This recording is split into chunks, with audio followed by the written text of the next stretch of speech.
Hey everyone, I'm back, and today we're going to be talking about Hitman's Wife's Bodyguard. And this movie is directed by Patrick Hughes, and it came out in 2021, starring Ryan Reynolds and Samuel L. Jackson.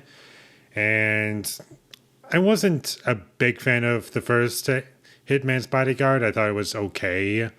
I honestly don't really remember much about it, except for like a couple things, and the only parts about it that I remember is the comedy was very immature, almost like a Michael Bay film, and Samuel L. Jackson was kind of funny at points, and the lighting was bad, especially in the outdoor scenes. Like lots of the scenes where the outdoors, everything was like overexposed and it looked very ugly, and that's all I really remember about it.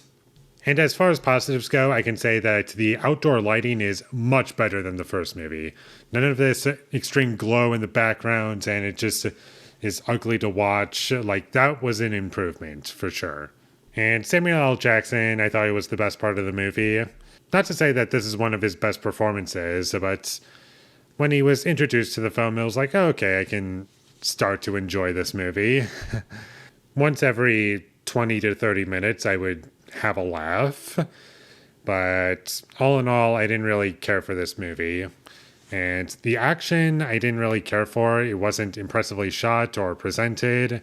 There were points where it was like too many cuts, and characters also sometimes felt like they were just walking and like, or sprint walking and not like running in some of these action sequences. And that was an odd choice. And it just looked very clunky and distracting. I didn't really like the music choices for this film. I found them to be kind of distracting and taking away what could be some, not the best action in the world, but like something entertaining other than just dialogue that made me laugh once every 20 to 30 minutes, like I said. But yeah, the music really drags the movie down, in my opinion. I also found the characters to be kind of annoying, and the bad guys that just talked like the same characters, and the heroes were just kind of annoying. I wasn't a big fan of Ryan Reynolds in this movie. He was kind of annoying. And I don't hate Ryan Reynolds, for the record. I just didn't find his performance to be all that memorable. And also his character was very weak. Like, I don't think he was given the right character to play. And in Deadpool, I think he works in those movies because he has a character that he can play, and you can tell that he has an understanding of what he's doing, and like he clearly is passionate about it, and he loves it, playing the character Deadpool, and he likes the character in general, and that's why he works in those movies. And I also liked him in Mississippi Grind. I think he's good in that. But in this, he just, I don't know. It might just be I didn't like his character mostly.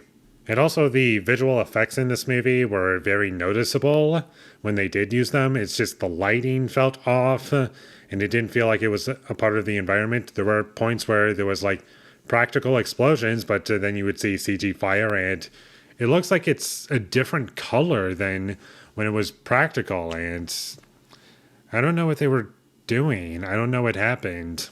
The only surprises that I really got from this movie were just a couple movie references that I wasn't expecting.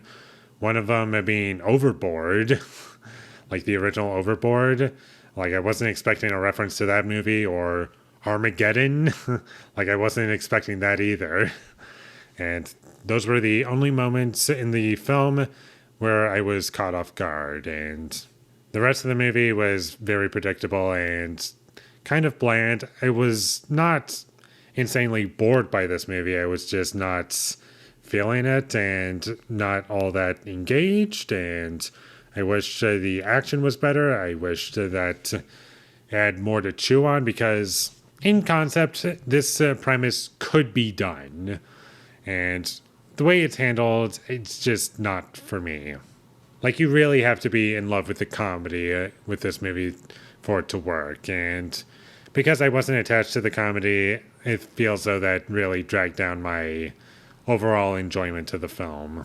So in the end, Hitman's Wife's Bodyguard, it was fine, I guess. Not the worst thing ever, just very forgettable and offered me basically nothing. I know I have very few positives for this movie, and it might sound like I really hate this movie based on that alone, but to be honest, it wasn't offensively bad. It was just bland, and I was just not connecting to anything in this movie, really. So, in the end, it's fine. I think I like it about as much as the first movie, and it's just not for me. So glad that this 4K Steelbook was only like $5. I guess I got lucky there, but anyways, with all that being said, I'm going to give Hitman's Wife's Bodyguard a 5 out of 10. Exactly what I paid for it. Thank you for watching my videos as always. If you enjoyed this review, be sure to leave a like and comment down below your thought of Hitman's Wife's Bodyguard, and my social media links. They will all be in the description, so follow me there. And last but not least, subscribe to be a part of Foley Nation, and I'll see you when I get my next review up, and that is going to be for Wonka. So look forward to that, but until I get that up, thank you for watching and have a great day.